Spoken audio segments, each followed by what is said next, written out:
What a fine day it is, isn't it everybody?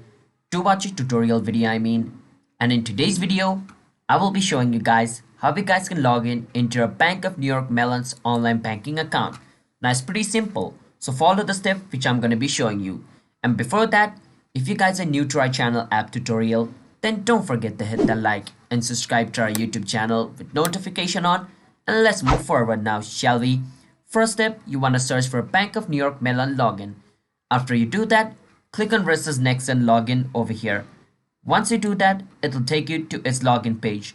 Now once you're in this login page, what you want to do is you want to enter your user ID over here, and then you want to enter the password of your account.